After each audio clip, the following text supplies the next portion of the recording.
கர்த்தருக்குள் பிரியமானவர்களே, உங்கள் யாவரையும் ஆண்டவராகிய இயேசுவின் நாமத்தில் வாழ்த்துகிறேன்.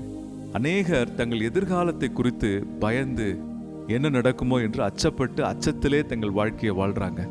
பயப்படாதீங்கன்னு சொல்லி ஆண்டவர் பல முறை வேதத்தில் சொல்லியிருக்கிறார். அன்பானவர்களே, நாம் பயப்படுகிறதுனால கவலைப்படுறதுனால ஒன்றையுமே நம் வாழ்க்கையில் செய்ய போகிறது கிடையாது, சாதிக்க போகிறது கிடையாது. நாம் கவலைப்பட நம்முடைய இன்றைய தினம் பாழாகிறது, நம்முடைய நாளைய தினம் நிச்சயமற்றதாய் காணப்படுகிறது. ஆண்டவர் உங்களை பார்த்து சொல்லுகிறார், பயப்படாதீங்க, நான் உங்க கூட இருக்கிறேன். கவலைப்படாதீங்க, நான் உங்களுக்கு போஷித்து நான் உங்களை வழி நடத்துவேன். உங்கள் தேவைகளை எல்லாம் அவர் சந்திப்பார். உங்கள் எதிர்காலத்தை அவர் வழி நடத்துவார். நீங்க எங்க போகணும்னு அவர் முன் குறிச்சிருக்காரோ அந்த இடத்துக்கு நிச்சயமாய் போகும்படி ஆண்டவர் உங்களை வழி நடத்துவார். அவர் உனக்கு முன் செல்வார், உன்னை ஆதரிப்பார், உன்னை வழி நடத்துவார்.